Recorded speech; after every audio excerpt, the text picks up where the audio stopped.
I'm Zarina Dimitrova, a strategic partner and mentor to businesses in the process of transformation. Join me on Grownlearn as we explore a range of topics from personal development and career advancement to relationship building and financial management. With practical advice, inspiring stories, and expert interviews, we'll give you the tools you need to thrive in every aspect of your life. Join us as we share insights and strategies that can help you achieve your personal and professional growth objectives. Today, we're going to be speaking about sales.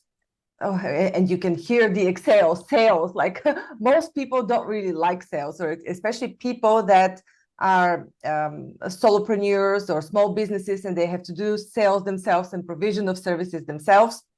Our guest today has a very interesting experience, near-death experience.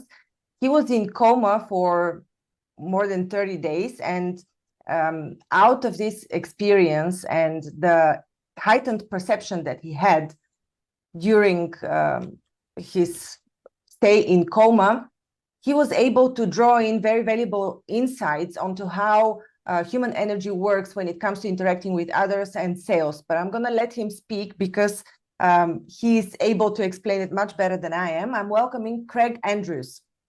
Zarina, thank you for having me. This is such a delight. I've been looking forward to it. Me too, Craig. Me too. And especially that we had this conversation up front, and I know a bit of your story, which is fascinating. I do want to bring up the practical gifts for all our listeners, but there's so much spiritual value behind. So I'm going to ask you to start with this story first, although I initially intended otherwise. And we are going to reach the point of sales, but let's talk about the event that caused you to come up with these insights that are so profound.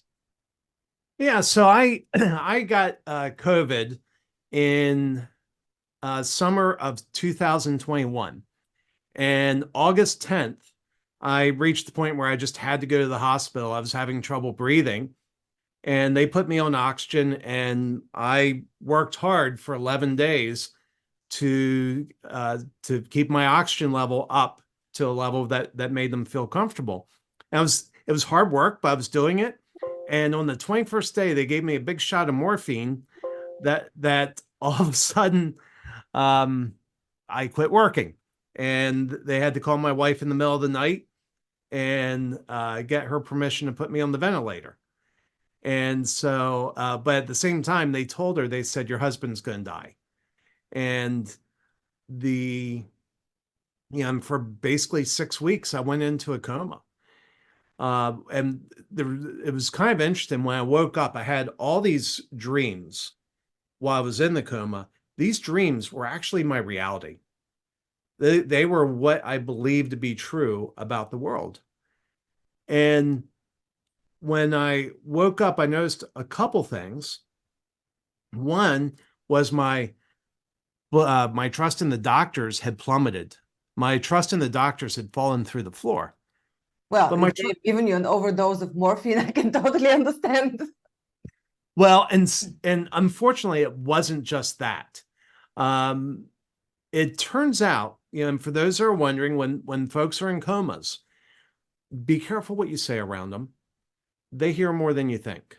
And let me give you an example. This is kind of bizarre. So in Las Vegas, they built this gigantic sphere or a dome. It's basically a large spherical display. And that was opened, I think, in late 2023. Well, when I was in my coma in 2021, one of my dreams was I was trapped in a dome in Las Vegas. Oh, wow. Fascinating. My guess is it made the news. Somebody was talking about building it, and they were talking about that around me, and it came into my dreams. And, while my trust in the doctors fell through the floor, my trust in my wife went through the roof. When I woke up, I trusted her more than I ever had before. And what was interesting was what the doctors were saying around me and what my wife was saying around me during my coma were much different things. And I've actually repeated back to my wife word for word things that she said when I was in my coma. Mm-hmm. Yeah. But the other, yeah. I mean, I have trained groups of people in the Silva method, and I use some NLP techniques. And I know that one of the techniques to train young children, because I have a small child, is to whisper in their ears at the moment of falling asleep when they're in theta going into delta. And so probably while you were in coma, which is already deep unconsciousness, delta brainwave, at some points you've come up to theta because the brain doesn't operate always at a constant, right? So at these moments, you are very susceptible. And so you're able to hear. And then, of course, you can recreate what was said. So this doesn't surprise me at all because I've experienced it. And in these trainings of the groups of people on the Silva method, I have seen things that seem to most people irrational or impossible or magical or woohoo or whatever. There's a very scientific base behind that. Of the transference of information is not simply through our senses. Anyhow, I didn't want to hijack your story. I'm just saying. No. That's that's very insightful. I appreciate you sharing it because I didn't know that, and that helps me understand because messages, without a doubt, they came through. By the way, the number of people that died in my dreams are about the same number of people that died in the room next to me. Oh, wow. Yeah. So you have full perception. I mean, your consciousness was there. Yeah. The one death additional, I know when that happened, I was on my way to surgery. They were removing the feeding tube from my nose and putting a feeding tube in my stomach.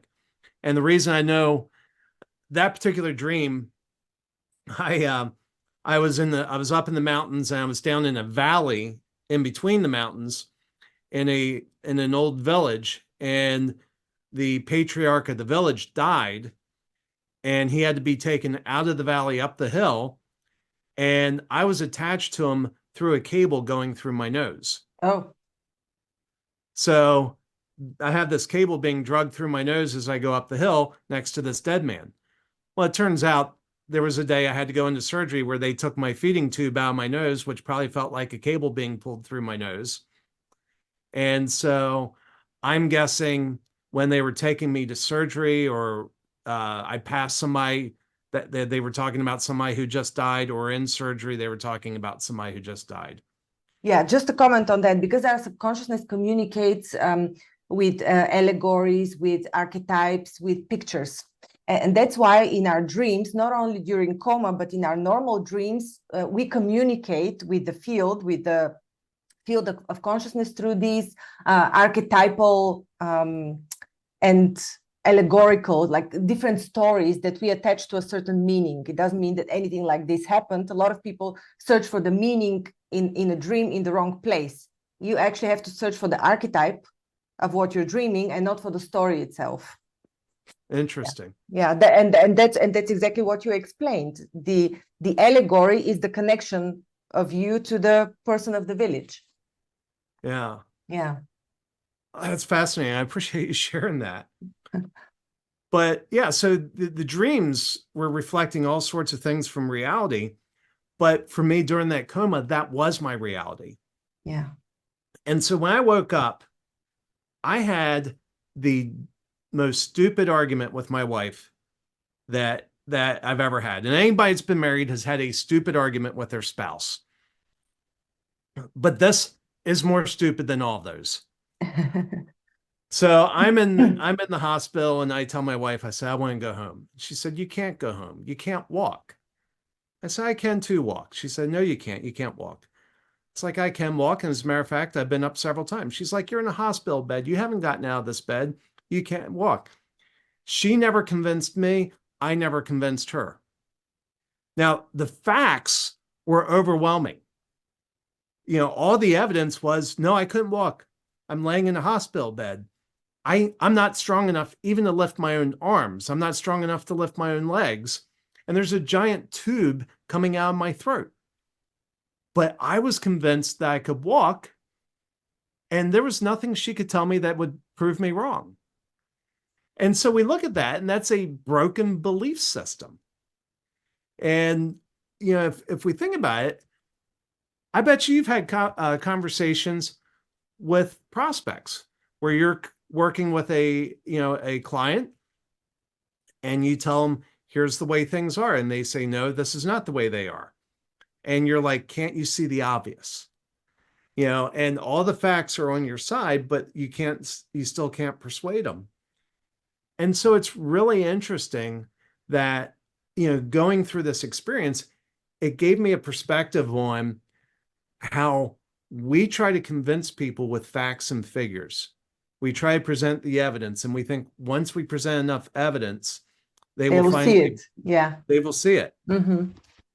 Well, if my wife couldn't convince me I couldn't walk when I was laying in a hospital bed, couldn't lift my arms or legs, had a giant tube coming out of my throat, and wasn't even strong enough to press the nurse call button, whatever you're trying to convince your customer of, and they're not willing to accept, you're probably not going to persuade them either.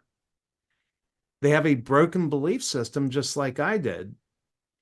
Now, here's what's really cool is my wife got smart after that argument. And so the next argument was around the cell phone. I told her, I said, I want my cell phone, so I can call people. And she knew I wouldn't be able to use it. Mm-hmm. But instead of having a repeat of that argument, she used one method of inception that I talk about. She handed me my phone. She said, sure, here you go. Here's your phone. And there's actually a picture of me laying in bed, sitting back, giant tube coming out of my throat, not mobile, just kind of staring at the phone. And after a few minutes, I handed it back to her. So she won the argument. More importantly, she changed my broken belief system without saying a word. Mm-hmm.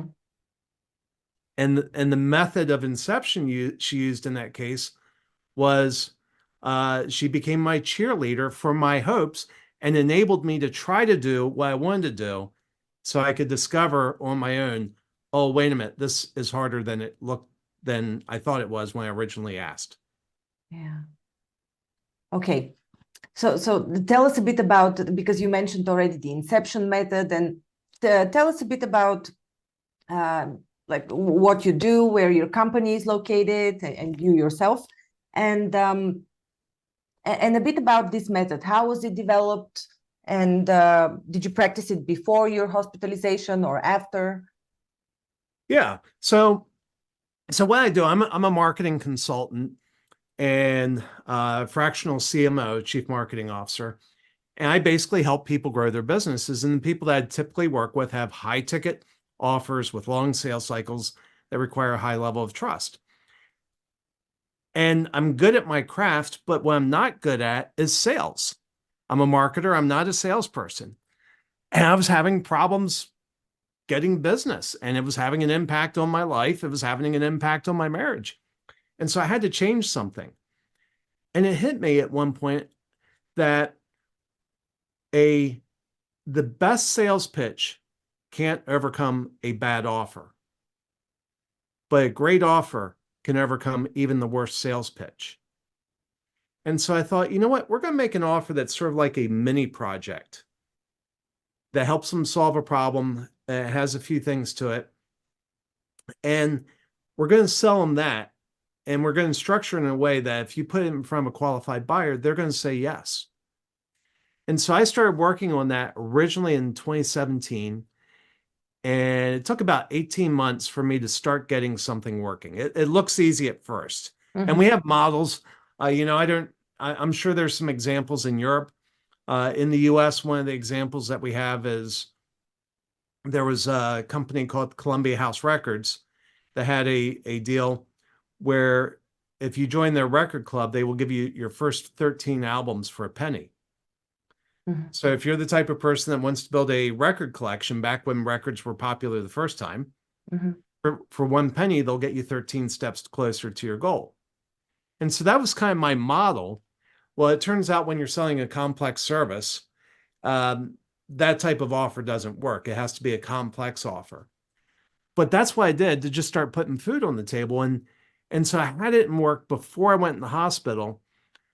But it was really interesting. While I was in the hospital, and coming out of the hospital, and I started thinking about what happened and tried to make sense of it. Why did I have so much, why did my trust in my wife go up exponentially while my trust in the doctors fell? And that was one of the things that hit me was, oh, our first time offers work because it changes the way people feel about you. It's like the Maya Angelou quote: people will forget what you said, they will forget what you did, but they will never forget how you made them feel. And these first time offers, these mini projects, have a deep impact on how people feel. When they're structured correctly, you're actually releasing natural hormones in their body, especially the hormone oxytocin, which is the bonding hormone. And so that's one thing that the Coma taught me about.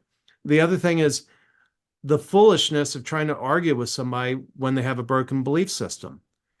If my wife couldn't convince me that I couldn't walk, whatever you're trying to convince your customer of, you're not going to be able to convince them until they come to that realization on their own. Your job is to help them find the path there. Mm-hmm. All right. So to help them to help the customers release oxytocin, you need to make them happy. How do you make them happy? Well, in these a few ways. One, these first-time offers, these mini projects, they deliver disproportionate value to price. Mm-hmm. And so that's part of what makes it irresistible. That's part of what makes it work, is it delivers so much value for such a cheap price. And the price is always a impulse purchase. Mm-hmm. We would say the money in your wallet. If it exceeds the amount of money in your wallet, it's probably priced too high.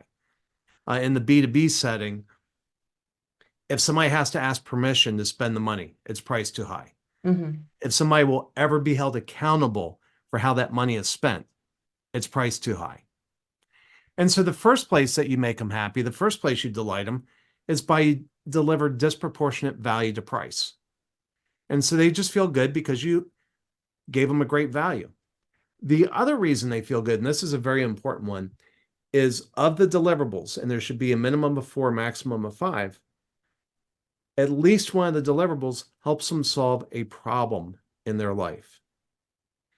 And when you help people solve problems, that causes the release of oxytocin in the body. And that's the bonding hormone that bonds baby to mother. Mm-hmm. And so you can release that hormone in somebody when you come in and you help them solve a problem in their life. And that builds... What kind, is this any kind of a problem or a business problem? Business problem. It should always be focused on, these offers are always pointed directly at them purchasing your high ticket offer. Right. And so it's a step in that direction. Now, because you want them to purchase your high ticket offer, don't solve the big problems for your small price. Mm-hmm. Solve a smaller problem, but make sure it's a real problem. It's a pain point that they have in their life. Yeah. Okay. Can you give us an example of what a small problem is, or of a mini case that you've done for? Yeah. the company? So, well, I'll start with one of my favorite offers that I put together. It was a commercial development, commercial developer. And when we started working with them, initially I thought his customers were people that needed office space or commercial, buildings. And the reality is, no, his customers are investors that are looking for investment vehicles. And in the US, I don't know what they do in Europe, but in the US, we have this concept called a family office. And it's usually used for very, very, very wealthy people. So if you have 10, 20, $30 million, instead of taking that money and putting it in, mutual funds or ETFs or something like that, you give it to a family office, and the family office diversifies it across different types of investments. But one of the pain points that the family offices have is they have to find places to invest their clients' money that is both gives better than average returns, but is also an acceptable risk. And so the pain point is finding those and vetting those to make sure that those are good. So for them, we actually recommended that they take a slice of shares. When they start a new project, they take a slice of shares that are exclusively for next generation investors. Mm-hmm. And so their average project size was $40 million. And I told them, I said, I want you to take $500,000 of shares, special shares, and you put them in 5 buckets. And you go up to these people that run family offices and say, we've never worked together before. I could talk to you about the returns that you'll get, and we could go back and forth. But we really believe the best way for you to explore whether or not we're a good partner moving forward is for you to buy one of these small buckets of shares. It's not a lot of exposure to you. And as a matter of fact, if you buy $50,000 worth of shares, we will immediately double your client's equity in the project, and we will match that with another $50,000 of shares. So if you spend $50,000 of shares, you can go back to your client today and report that you doubled their money. Mm-hmm. And that you're exploring this new investment. And if it works out well between us, you like the way we work with you, and and it's mutual, then in our next investment, we will let you invest a larger number of shares, and you can do this while not feeling like you're jeopardizing your client's money. Mm-hmm. So see how that solves a small problem. It solves a problem. They have to they are always looking for new ways to invest that give good returns. And here's a way of solving that problem while also taking out all the risk. Mm-hmm. So you're solving the problem for the developer in this case, who is your client, not for the family office. Well, my solution for the developer was helping them build the offer. Mm-hmm. Their solution for the family office, I understand, yeah, was helping them find new investments without taking on unacceptable risk. Yeah. Mm-hmm. Mm-hmm. Okay.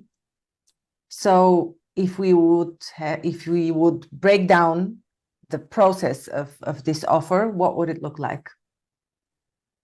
For that investor, or just generally for the mini offer?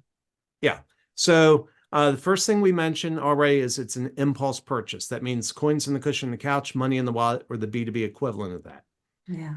If they have to ask permission to spend the money, it's priced too high.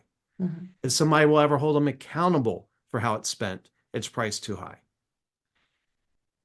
If they have to do a mental calculation to figure out if it's a good deal, it's priced too high. So that takes us to the second thing, is it has to have disproportional value to price. And we usually want to have 10 times the value to what you're charging for it. So then they don't have to do the mental calculation to figure out if it's a good deal. It has to solve a problem. A lot of people get this one wrong. This is one of the top ones that people get wrong. And I'll have a lot of consultants say, well, we'll do an audit. We'll go in, we'll do an audit for them. The problem with an audit is audit doesn't solve a problem. It simply highlights the problems that are there. Uh-huh. Other people say, well, we do an assessment. And my response is, assessment is just a nice word for audit. Mm-hmm. Now, maybe that's something you need as a part of it. And what you do is you just pair it. If you do the audit or the assessment, then you also need to pair it with a solution to that. You have to solve a problem. But you don't want to solve all of their problems. You want to leave the big problems unsolved, and you want to naturally lead to the next step. So that's kind of the general structure. There's a few other details in structuring it, like it has to have a minimum of 4, a maximum of 5 deliverables. One of the deliverables, at least one of the deliverables, needs to be the work of a co-working session, a product of a co-working session where you work on the outcome together. And more importantly, it feels like it was their ideas that led to the deliverable, not your ideas. And so I know you study neuroscience, there's a couple things happening when you do that. One, it triggers a couple cognitive biases, the IKEA effect and the endowment effect. So the IKEA effect, when they invest labor into it, their perceived value of it is higher than it really is. The endowment effect is now they have a sense of ownership, and because they own it, they value it more highly than they did before they owned it. The other thing that's really interesting is when it comes time to move forward, for them to not move forward, since these were their ideas, for them to not move forward would require that they reject their own ideas. Mm-hmm. And so there's a very deep neuroscience approach to that. So like I said, 4 or 5 deliverables, at least one of the deliverables has to be the product of a co-working session where they're primarily responsible for the final deliverable, for the ideas that go into it. One of the deliverables is what we call a scarecrow. So I don't know if they have scarecrows in Europe, but in the US, yeah, they do. A scarecrow is invisible to your ideal client, but your non-ideal client sees the scarecrow and it sends them away. And so the scarecrow is there to when you're building the offer, you want to understand the traits of a non-ideal client, and you want to build something in the offer that will repel the non-ideal client. Oh, that's a good approach. Yeah. And so what's an example of a scarecrow? Let's say for the example that you already gave. That was before we started putting scarecrows in offers. And I didn't design one in that. And I'd have to think about what I would put into it. We did another offer for somebody that works with companies. Basically, it turns people into podcasters as a way of driving business conversations for networking and what have you, and to ultimately drive business. And one of the things that when we were working with them, and I'm sure this resonates with you, for you to do well in podcasting, whether you're guesting or whether you're hosting, you have to have a giving mentality. You have to be a generous person. And so the scarecrow that we put into their offer was that we would help you identify and refine your generosity plan. Mm-hmm. And it was basically saying, hey, we're going to, whether you're a guest or a host, the way you're going to make it in this world is by being generous and giving before you receive. And so we're going to actually help you formalize this plan where you're a very generous person. Well, somebody that's not generous sees the generous person's like, oh, thank you. That's wonderful. They don't see the scarecrow as a scarecrow. Right. The non-generous person sees that and is like, nah, this isn't what I signed up for. I thought I was going to give you money and you were going to give me clients. No, thank you. Yeah, interesting. Okay. Mm-hmm. So that's one of the deliverables should be that. Another one, this is going to sound really complicated, and I promise I will immediately simplify it. Your final deliverable needs to be the solution to a problem that is uniquely created by the successful delivery of the preceding deliverables. Okay, I see your eyes rolling. That's too complicated. Let me give you an example. And I think it will make sense when you hear this example. When you buy a boat, you have a new problem. Mm-hmm. You actually have a lot of new problems, but let me talk about the fun one. Uh-huh. If I sold boats for a living and somebody came onto my boatyard, I would tell them, we're going to find the perfect boat for you. But once we get that boat, you're going to have a new problem. You're going to need a place to dock that boat. Mm. Well, guess what? We know all the marinas in the area. We know all the yacht clubs in the area. We know their prices. We're going to help you find the perfect place for you to dock your boat. Mm-hmm. We will make the introductions. As a matter of fact, if you would like, we will have your boat delivered to your slip. So all you and your family have to do is grab your picnic basket, grab your cooler, get on the boat, and have a fantastic day. As I was describing that, were you picturing yourself getting on a boat? I'm buying a boat from you right now. Yeah, exactly.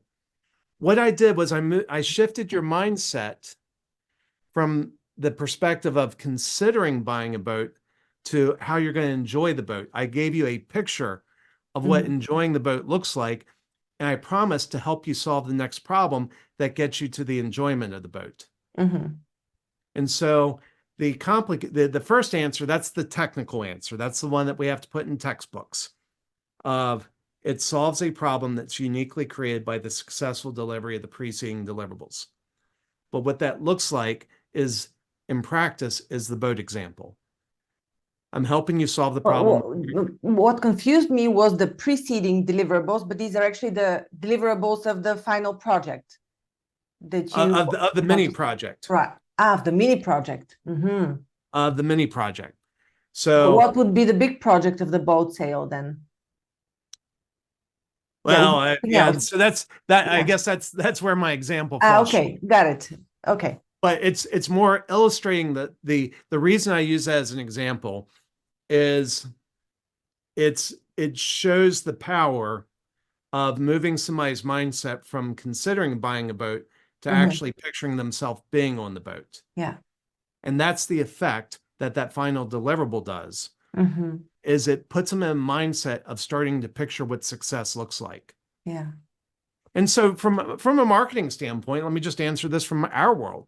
Yeah. The only reason somebody calls me is they have a revenue problem. Yeah. So when somebody calls, there are two things I know. Before I even talk to them, I know two things about them. One, they have a revenue problem because nobody gets on a sales call with a marketer unless they have a revenue problem. The second thing I know is they have a bad marketing experience in their past. Just like if you're going out and dating, you have a bad dating experience at some point. And so when they come in, I know that they've had a bad marketing experience and I know they have a revenue problem. So when I'm engaging them, I'm not trying to sell them, because we're not particularly cheap. I'm not trying to sell them on our core offer because I know that they had a bad marketing experience in their past. And my job right then is to help them remove risk and become comfortable with me. I know they have a revenue problem and they probably don't. It's probably tied to a few things in marketing. And so I've structured a standard first-time offer that helps them solve some problems, helps them identify the language they should be using to sell, helps them identify where they're going to get traffic, where they're going to get leads from, helps them identify some of the pieces that they need to carry that out. So we're actually putting together solutions for them. And the final deliverable is a 90-day execution plan. And we just say it this way. When you get all of this, you're going to find it overwhelming. And the biggest question you're going to ask is, what should I focus on first? Well, guess what? We're going to give you an execution plan that helps you identify the things you should do first to get the biggest impact on your business. So you see how that shifts their mindset to, okay, at the end of this mini project, I'm going to have more ideas for implementation. I'm actually going to have it in a binder. And I'm going to have more ideas for implementation than I could possibly take on. He's going to help me figure out which ones to focus on. See how that shifts the mindset. And then our core offer is actually executing on those things. All right. So were these already the 5 recommended components of the mini case? So for us, our 5 components for this particular offer, we do a gap analysis, which actually some would call it an audit. Again, we don't use the word audit. That's a banished term. We call it a gap analysis, but then we pair it with, here's how you fill in the gaps. So that's part of what they get. So that's actually the 4th deliverable. First deliverable is we're going to identify the gaps. 4th deliverable is we're going to show you how to fill those gaps.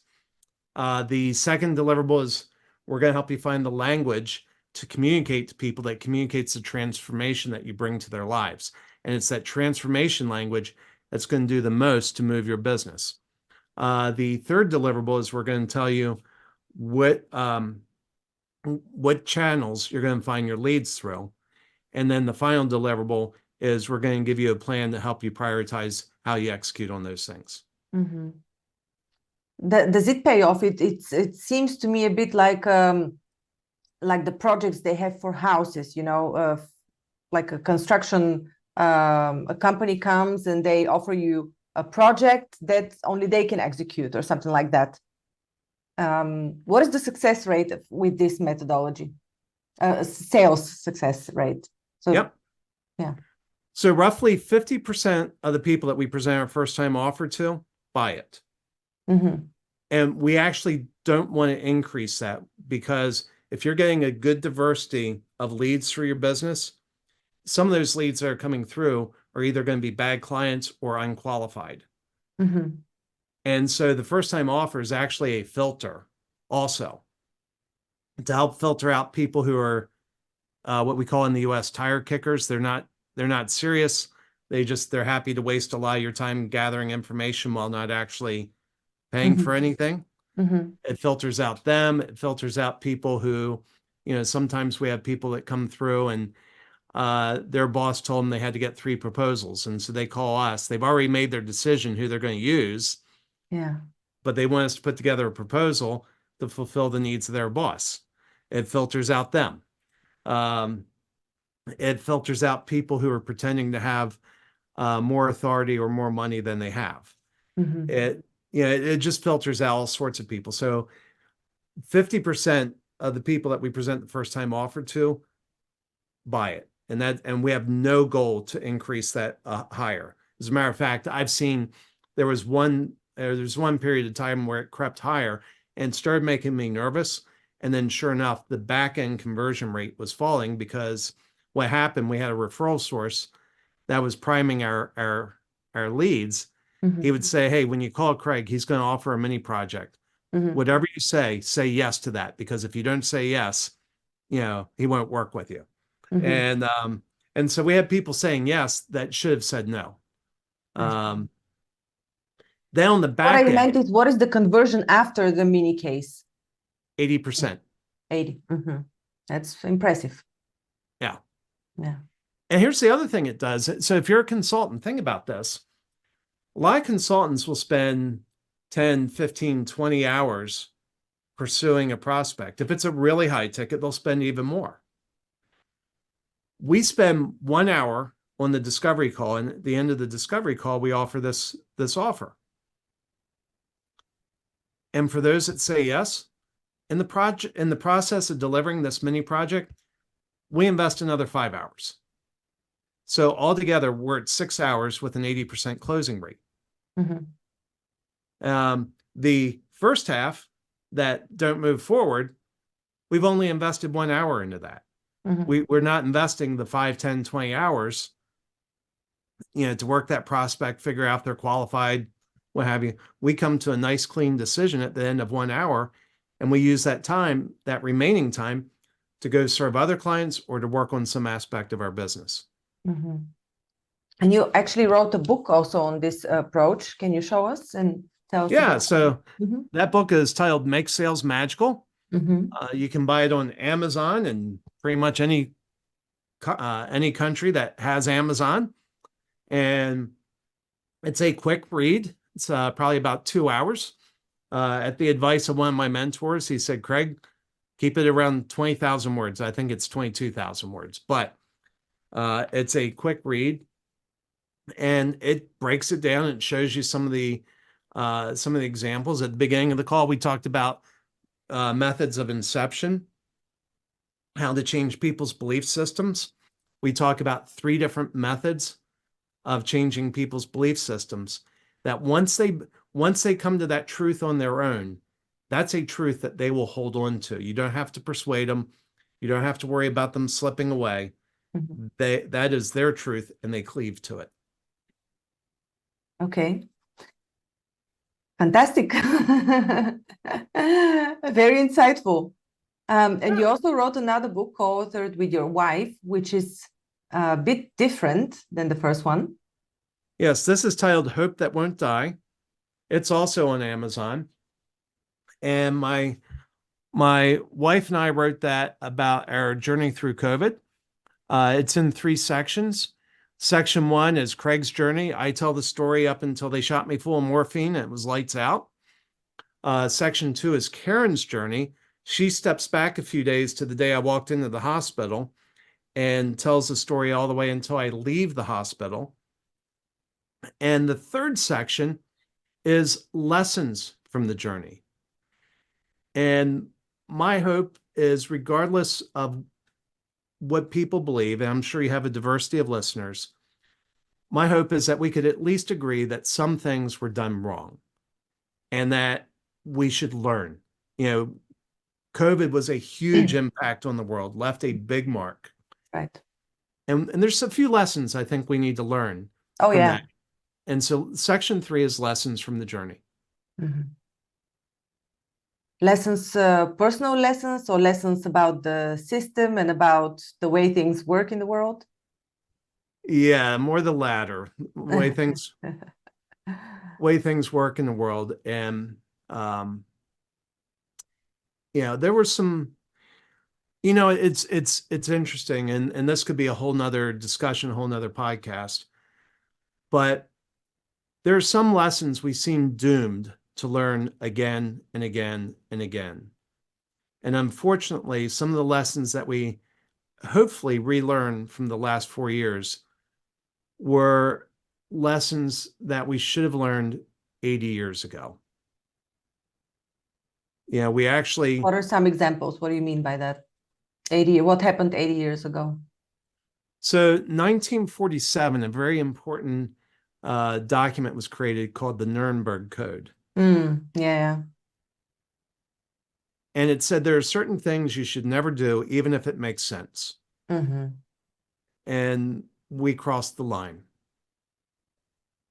Yeah, the lawyer who, the German lawyer who was I forgot his name at the moment. There's a German lawyer who started a case against the WHO and a few other uber governmental organizations. And unfortunately, he is now jailed. He was brought back from somewhere in South America where he was with his wife, and he's now in jail in Germany. I don't know for what. They're expecting his release. But he was the only one, it's just his name escaped me at the moment. He was the only one who actually started the case already during the pandemic.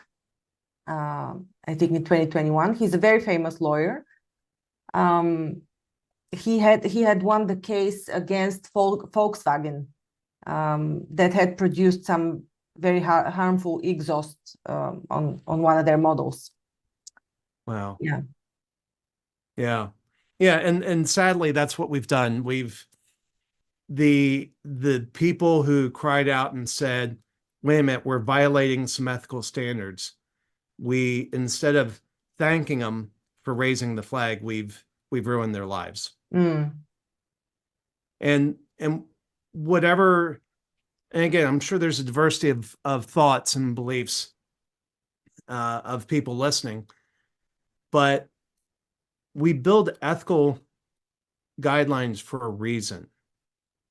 And the argument is usually, well, we're in unprecedented times.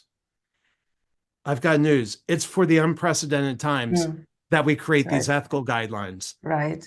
All the laws were overwritten everywhere in the world on every possible level. It's incredible. Yeah.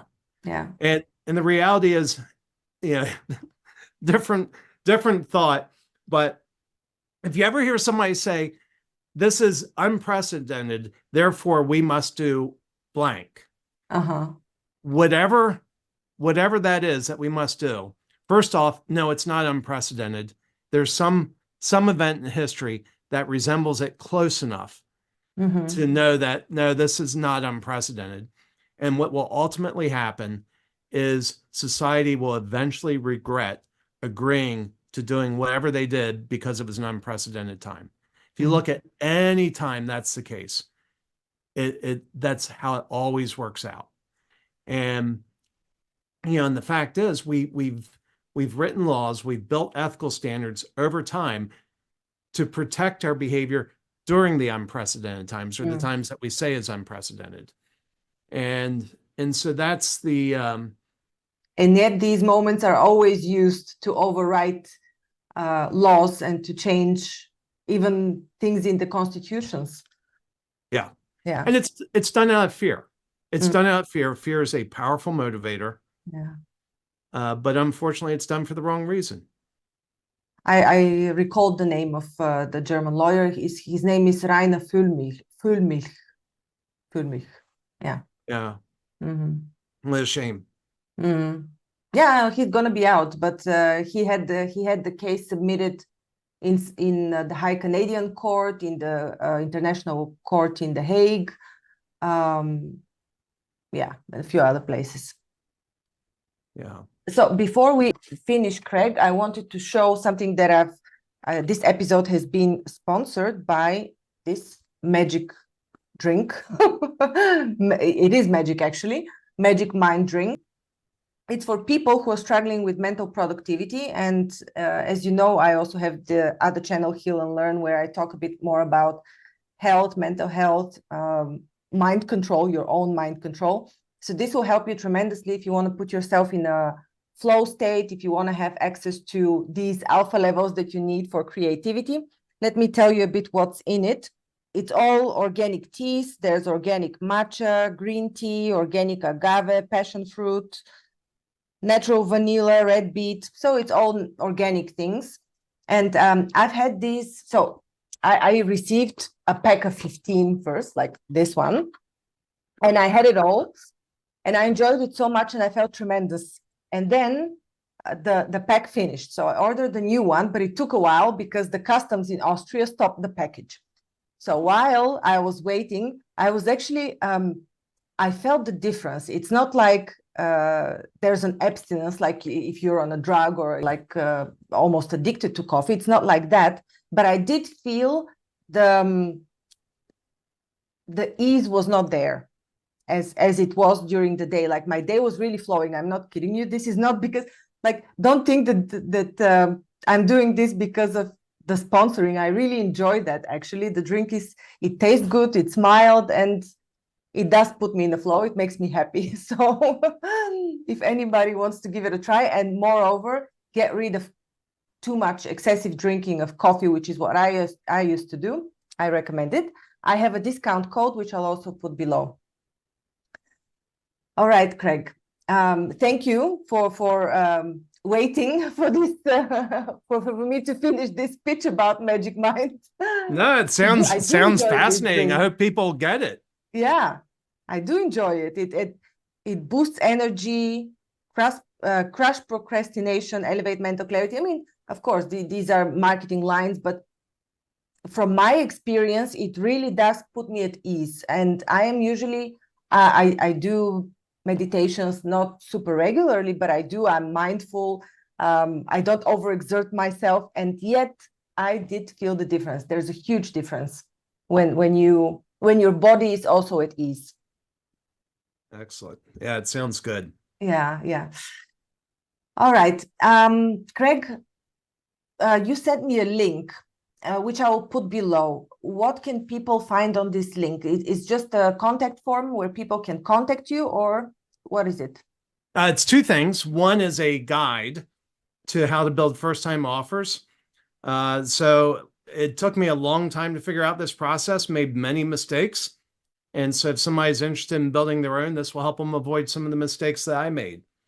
The other thing that they get when they respond to that link is they get 23 days access to our course on how to build a first-time offer.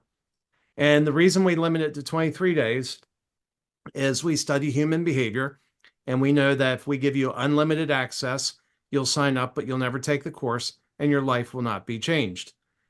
We're in the business of changing lives, and we found it, and we see it in the analytics that when we put a 23-day limit on there, people come in, they consume the content, and that's our goal. So it's actually a course. It is. Excuse me? So it's two things. One thing is a guide, kind of a guide on how to build the offers, and the other thing is a course on how to build the offers. Mm-hmm. Fantastic. Cool. Thank you very much for your generous sharing, for the giving. Thank you, What was Zarina. This what has was been a this delight. part called of the podcasting, the giving that you mentioned? One of the Oh, yeah. elements of the. Well, it's funny. It's one of the things I love about the podcast community. Everybody here is very, very generous, and when I show up, I want to show up with generosity as well.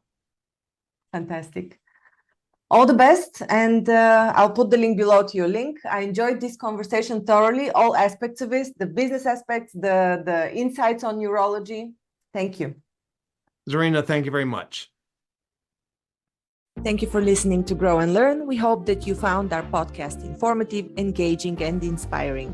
Our mission is to help you keep growing and learning, and we hope that our conversations and insights have provided you with practical advice and useful perspectives. If you're looking for personalized support and guidance to help you achieve your personal or professional growth objectives, I offer a range of services to help. As a trusted management partner and mentor, I work with businesses in the process of transformation, looking for new streams of business, as well as M&A. With an extensive professional network of experts and mentors, I can bring on board the right person or team based on the specific needs of the company I'm working with. To learn more about the services I offer and how I can help you achieve your goals, visit my website at grownlearn.org. You can also reach out to me via email or social media. I'd love to hear from you. And if you enjoyed this episode of Grow and Learn, please subscribe to our podcast and leave us a review. Your feedback is important to us, and it helps us to continue to create content that is relevant and valuable to our listeners. Thanks again for listening, and we look forward to sharing more insights and perspectives with you in the future.